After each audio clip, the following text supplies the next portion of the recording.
नमस्कार। हिमाचल बुलेटिन में आपका स्वागत है। पेश है आज के समाचार। मुख्यमंत्री श्री जयराम ठाकुर ने आज सोलन जिला के दून विधानसभा क्षेत्र के बद्दी में Satluj textiles and industries limited की दूसरी इकाई का विधिवत शुभारंभ किया। इस इकाई के निर्माण पर 239 करोड़ रुपए व्यय हुए हैं और इसमें 600 व्यक्तियों को रोजगार उपलब्ध होगा।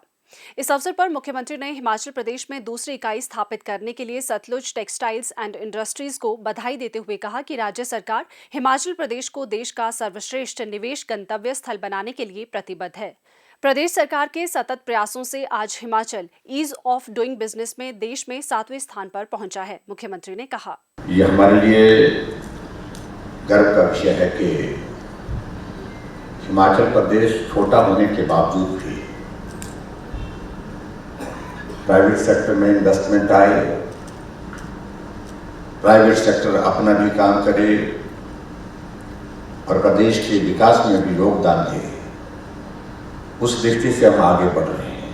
हमने भी एक इनिशिएटिव लिया जब हमारी सरकार हिमाचल प्रदेश में बनी। जब हमने इस चीज को देखा कि बहुत सारे प्रदेश अपने अपने प्रदेशों में प्राइवेट सेक्टर की इन्वेस्टमेंट को अट्रैक्ट कर रहे हैं, ऐसी सूरत में हिमाचल को क्यों पीछे रहना। भले ही हम छोटे प्रदेश हैं, लेकिन उसके बावजूद हमको प्रयत्न तो करना चाहिए, आगे बढ़कर के काम करना चाहिए।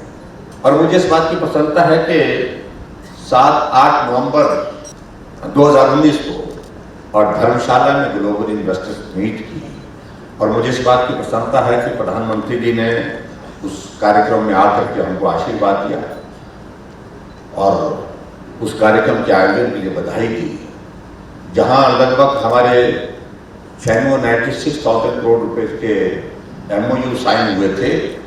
उस ग्लोबल इन्वेस्टर्स मीट के पश्चात 1 महीने के अंदर बहुत छोटे समय में हमने यूनियन होम मिनिस्टर को, अमित शाह जी को और नड्डा जी को बुला करके शिमला में ग्राउंड ब्रेकिंग की। 13,500 करोड़ रुपए की ग्राउंड ब्रेकिंग हमने 1 महीने के अंदर कर दी।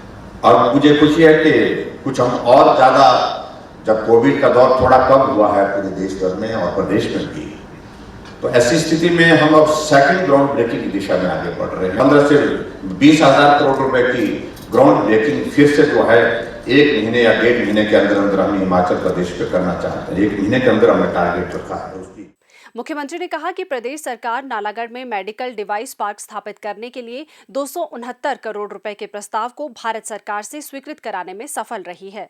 इसके अतिरिक्त प्रदेश सरकार ने राज्य के लिए एक बल्क ड्रग पार्क स्थापित करने का मामला भी भारत सरकार से उठाया है। उन्होंने आशा व्यक्त की कि प्रदेश को ये पार्क शीघ्र स्वीकृत होगा, जिसमें 50,000 करोड़ रुपए से अधिक का निवेश और 15 से 20,000 व्यक्तियों को रोजगार उपलब्ध होगा। उन्होंने कहा कि लगभग 150 करोड़ रुपए के निवेश से स्थापित होने वाली इलेक्ट्रॉनिक मैन्युफैक्चरिंग जोन की विस्तृत परियोजना रिपोर्ट भी तैयार की गई है तथा शीघ्र ही इसे भारत सरकार को स्वीकृति के लिए भेजा जाएगा।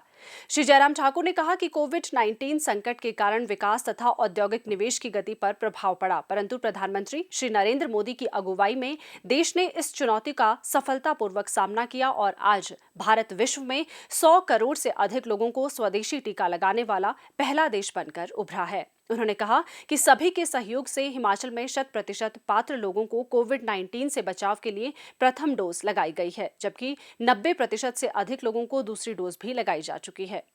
मुख्यमंत्री श्री जयराम ठाकुर ने गत देर सायं शिमला के समीप कुफरी में रेडियो ऑरेंज के शिमला चैनल और बिजनेस एक्सीलेंस अवार्ड 2021 के शुभारंभ समारोह की अध्यक्षता की। इस अवसर पर मुख्यमंत्री ने कहा कि हिमाचल जैसे पहाड़ी राज्य में रेडियो सूचना, संप्रेषण और मनोरंजन का सशक्त माध्यम है। उन्होंने कहा कि प्रसारण का सबसे पुराना माध्यम होने के बावजूद आज भी रेडियो आम जनता के बीच उतना ही लोकप्रिय है। टेलीविजन के आने के बाद रेडियो की लोकप्रियता थोड़ी कम हो गई थी, लेकिन FM चैनलों ने रेडियो को पुनर्जीवित कर दिया है और यह जनता के बीच विशेष रूप से युवाओं में बहुत लोकप्रिय हुए हैं। उन्होंने आशा व्यक्त की कि रेडियो ऑरेंज न केवल श्रोताओं का मनोरंजन करेगा, बल्कि शिक्षा, ज्ञान और नवीनतम जानकारी का भी प्रसार करेगा। श्री जयराम ठाकुर ने कहा कि हिमाचल जैसे पहाड़ी राज्य में रेडियो, खासकर FM चैनल, संचार का और भी प्रभावी माध्यम बन गया है। स्वतंत्रता आंदोलन से लेकर आज मन की बात जैसे कार्यक्रमों के प्रसारण से रेडियो ने हमारे जीवन में विशेष स्थान बनाया है। उन्होंने आशा व्यक्त की कि ऑरेंज एफएम हिमाचल के परिवेश के अनुरूप सार्थक और उपयोगी कार्यक्रम तैयार कर प्रसारित करेगा। मुख्यमंत्री ने कहा कि लघु, मध्यम और बड़े उद्यमियों को समाज में उनके योगदान और आर्थिक विकास के लिए सम्मानित और प्रोत्साहित करने की दिशा में रेडियो ऑरेंज के ये प्रयास सराहनीय है और यह युवा उद्यमियों को अपने संबंधित क्षेत्र में उत्कृष्टता, समर्पण और प्रतिबद्धता के साथ काम करने के लिए प्रेरित करने में महत्वपूर्ण भूमिका निभाएगा। मुख्यमंत्री ने कहा, भले ही टेक्नोलॉजी ने बहुत सारे परिवर्तन किए हैं, लेकिन उसके बावजूद भी आज हम देख रहे हैं कि आज रेडियो का महत्व जो है वो पहले से कम नहीं हुआ है, पहले के बराबर ही नहीं बल्कि उसमें और ज्यादा इजाफा हुआ है, बढ़ोतरी हुई है। जितने भी एंटरप्रेन्योर्स हैं उनका एक बहुत बड़ा कंट्रीब्यूशन रहता है, बहुत बड़ा योगदान रहता है। और इस बात को मैं कह सकता हूं कि जब दुनिया का सबसे बड़ा संकट जो जिस दौर में से हम आज के इसमें निकल रहे हैं, ये कोविड का दौर, सरकार के माध्यम से जो व्यवस्थाएं खड़ी की जा सकती थी वो तो हम कर ही रहे थे। आदरणीय प्रधानमंत्री नरेंद्र भाई मोदी जी ने उसमें कोई कमी नहीं छोड़ी और हम लोगों ने भी कमी नहीं छोड़ी। जब हमारे सामने प्रश्न ये आ गया था कि आदमी की जिंदगी महत्वपूर्ण है या काम महत्वपूर्ण है, हमने कहा कि पहले जिंदगी से महत्वपूर्ण, जिंदगी से कीमती कोई चीज नहीं है। आदमी के जीवन को बचाने के लिए हमको प्रयत्न करना चाहिए। हमने सारे समाज को कहा कि जो भी व्यक्ति इस वक्त जिस रूप में मदद कर सकता है, सहयोग दे सकता है, वो आगे आए।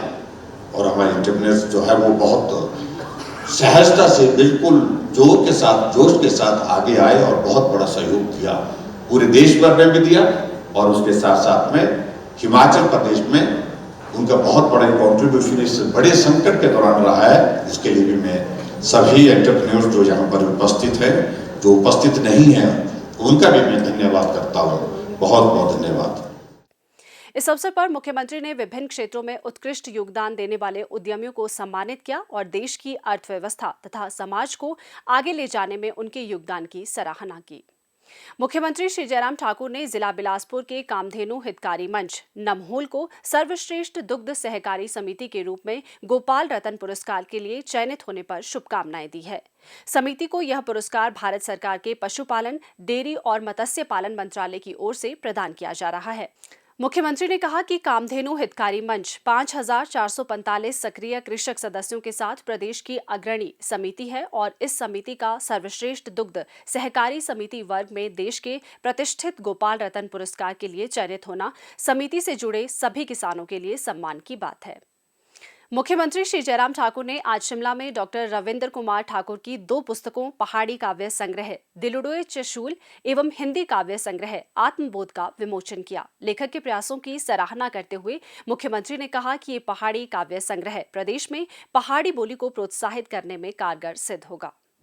स्वास्थ्य एवं परिवार कल्याण विभाग द्वारा दोपहर 2 बजे जारी बुलेटिन के अनुसार प्रदेश में कोरोना संक्रमण की जांच के लिए आज 958 लोगों के सैंपल लिए गए, जिनमें से 49 लोगों की रिपोर्ट नेगेटिव पाई गई है, जबकि 908 लोगों की रिपोर्ट आना बाकी है।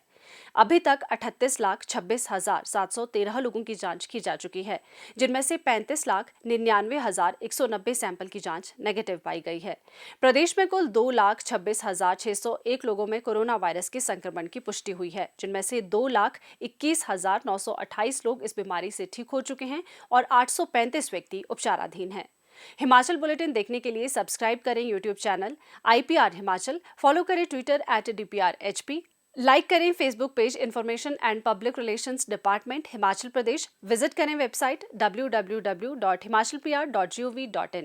इस अंक में इतना ही। कल फिर होगी मुलाकात। दीजिए इजाजत। नमस्कार।